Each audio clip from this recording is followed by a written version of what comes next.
منتخب افريقيا الوسطى في مدينه وجده استلام الكره من الطرف الايمن للوداد، الوداد الذي يبحث عن العبور، الوداد الذي ينقل الخطر، الوداد الذي يبحث عن الهدف والتدخل الحكم مستعده لتقديم كل الدعم والسند. وهنا الاعاده لهدف الوداد اللي شاف الحكم انه هدف مرفوض، هدف ناسي. الإعادة من مختلف الزوايا الممكنة لما حدث في الكرة الأخيرة. ناسي وهدف مرفوع الكثير في بطولة هذه السنة لما يتوفر عليه من تجارب كثيرة في عدد من الدوريات الكبرى. إمكاني من ناسي كان كبير من النوادي الوطنية، من الشباب والرجاء وعدد من النوادي. نحن نتابع كرة ناسي حمولة فنية ممتازة جدا لهذا الرجل الذي يعتبر واحد من اللاعبين الأكثر تأثيرا في الوداد في بطولة هذه السنة في المباريات السنية. النوادي برازيلية كبيرة، تكوين البرازيلي نعرفوا قيمته نعرفوا مكانته، ودي ثقافة رولاني موكوينا العاشق لكرة القدم البرازيلية، موكوينا الذي تتلمذ على يد عدد من اللاعبين وعدد من المدربين مع نادي ماميلودي سانداونز لما كان يدرب لاعبين من أمريكا الجنوبية من المواجهة. كرة ثابتة تلعب من بيدرينيو، المتابعة في منطقة الجزاء وخروج حارس المرمى للأمام. عبد المنعم ينتظر يمرر، تتحول الكرة من الجانبنا عبر أرتور للأمام للوداد من مفيد، والتداخل على مارتين كانت صعبة جدا. مباراة كاش تسلل، تمريرة أرتور نحو مفيد ينقلها، كان يبحث عن كرة عرضية لكن كرة للأمام ممتازة نحو أرتور لكن التغطية من جاري والحكم يعلن عن ضربة جزاء. الانطلاق أرتور في المتابعة، خروج حارس المرمى والمدافع، وهنا الإعادة من مختلف الزوايا الممكنة لما حدث في الكرة الماضية. تدخل من حارس المرمى شفي حكم المباراة أنه يستدعي الإعلان عن ضربة جزاء. امباي نيونغ يتحول، يمشي يسدد والهدف الأول الذي يعبر به الوداد مرمى عبر واحد من مواليد ميلان إيفلين في فرنسا، عبر المهاجم الذي يبحث عن إقناع مناصري الوداد بجدوى الاعتماد عليه في البطولة الوطنية. الخبير نيونغ يتمكن من تسجيل أولى الأهداف في هذه المباراة. هدف للصفر لمصلحة الوداد. تحول سريع، النخلي كان متسللا لكن رفيقه ما كانش متسلل. هنا الزيادة العددية، هنا محاولة نقل الكرة في القائمة الثاني لكن كانت أطول منه. تصل الكرة من مفيد لمسة للأمام، نسيم نسمات الهدف تطل في الكرة الماضية. نخلي أحمد غيلوف اللاعبين طوال القامة. ضربة حرة لمصلحة شباب المحمدية، تلعب كرة للشباب في منطقة الجزاء بالراس، كان بالامكان وان يكون الهدف. في عبد المنعم بطويل قد يرى البعض انه هنا الكره ممتازه هذه الكره للشباب. الايمن لنسيم بالمهاره يبحث عن المرور من الطرف الايمن، يمر من الاول يبحث عن تمريره عرضيه تلعب لكن بعيده. رولاني ما تجهلونه عن رولاني موكوينا، تعرفون عنه انه مدرب من المدربين الكبار في كره القدم الافريقيه. نعم، ما ننسوش الخلفيه العائليه لرولاني موكوينا. وليده هو جولياس سونولوي، لاعب دولي سابق في جنوب افريقيا، وعمه ليس الا جومو واحد من المدربين الكبار اللي مروا في كره القدم الجنوبيه. يبحث عن مساحه للمرور، يتحرى من الرقابه، يحاول انه يراوغ من الطرف الايسر. ممتاز التوغل في منطقه الجزاء، ممتازه ودانيه، امكانيه للتسديد والتدخل من دفاع شباب المحمدية. لاعب جناح في الكره الماضيه وليد قام بالمطلوب منه في الكره الماضيه. وليد ناسي نحو حمزه الساخي والتدخل، نقل الكرة من جديد في القائمة الثاني، متابعة من حارس المرمى وخطأ على حارس المرمى من مفيد. ترجع كورته، إمكانية ممتازة جدا، كان بالإمكان وأن يكون الهدف في المباراة. الشباب يقنع أيمن فتات، قام بالعمل كبير في الكرة الماضية وكان بإمكانه أن يؤدي هدف. التعادل للشباب.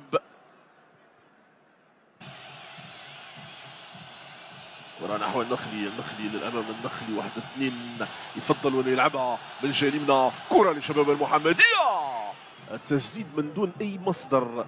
صعب على الوداد وأنه يوجد حلول كثيرة في هذه المباراة بالشكل وبالطريقة اللي خطوة للوراء لشباب المحمدية. قلت لكم من دون مركبات تسديد هذه الكرة ممتازة جدا والهدف يتغير مساره والهدف التعادل للشباب.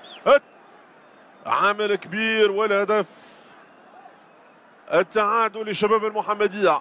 تصبح النتيجة يا سادة 1-1 في مباراة الشباب والوداد.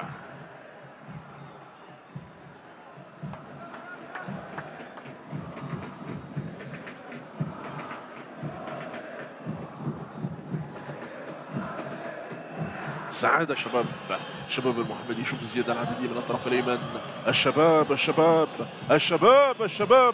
يظل أنه الأفضل مع انطلاق الجولة الثانية من هذه المباراة. تمرير العرض يبحث عن هدف آخر من كرة ثابتة تلعب في منطقة الجزاء. تدخل الحارس، مازال المتابعة، مازال الإصرار. واحدة من أصعب كرات الجولة الثانية يلعبها أرتور بشكل ممتاز. خروج الحارس على مارتين لإبعاد الخطر عن المرمى.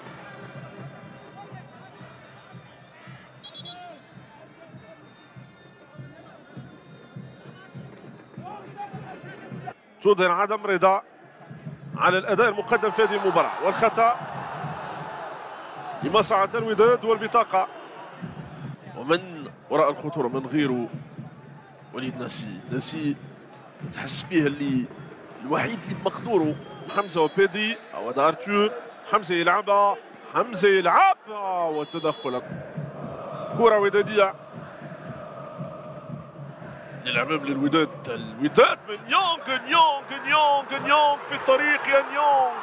الطريق نحو الثانية يا سادة من السنغالي من المرمى التي دفعت نيونغ لكي يتخلص من رقابة إيسوف تراوري وخروج كان خاطئ لحارس المرمى. والسنغالي وقع ثاني الأهداف هذه المباراة. هذه حرفية مهاجم كانت له القدرة بشكل كبير على التعامل مع هذه نصف فرصة، ماشي فرصة كاملة، لكن نيونغ يضع في المرمى ويضع الوداد في موقف المتقدم المتصدر لهذه المباراة. 2-1. نقل الكرة من إسماعيل في القائمة ثاني بالراس يأتي الخلاص من جمال حركاس. أنه الرجل ارتاح من خلال هذه الكرة التي نفذت بإتقان من لاعب بديل اسمه إسماعيل المترجي.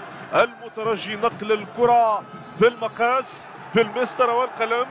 تجد راس العميد جمال حركاس يسجل الثالث. تصبح النتيجة 3-1. حركاس العميد الخبرة هي التي تتحدث في هذه المباراة.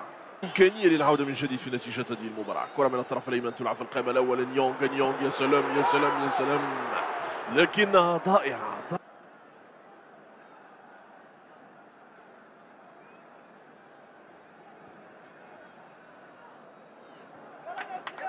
تصنع تميز هذه الرياضة.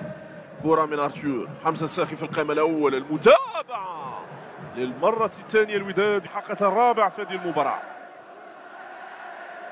أخطأ في التغطية الدفاعية للشباب أمام وداد قادر على بلوغ الهدف في أي لحظة. نسيم يبحث عن فرص التسديد. يسدد لكن بعيدا عن مرمى الشباب.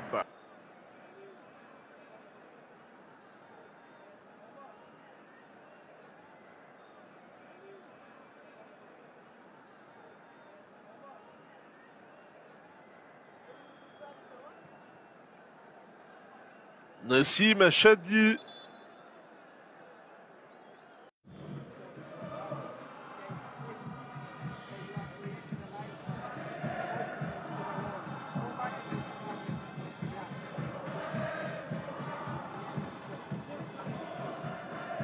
تدخل من إيسوف تراوري. استلام كرة ممتازة كانت إمكانية ومازال الإمكانية ومازال الفرصة من الطرف الأيمن. ينقلب في منطقة الجزاء. المتابعة حاضرة الأمام. عنده طلب للكرة تأخر فيها والتدخل والحكم يتدخل للإعلان عن ضربة جزاء على مستوى التمرير بعد المراوغة والتدخل.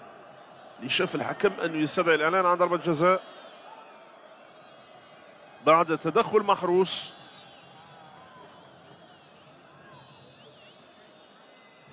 على المدافع الأوسط الجديد اللي كانت عنده الجرأة للتقدم، عن تقليص الفارق، عن تسجيل هدف يقرب المسافات بينه وبين التعادل. كرة تلعب من النخلي والثاني في المباراة للشباب. عيد النخلي ومن سجل هذه المرة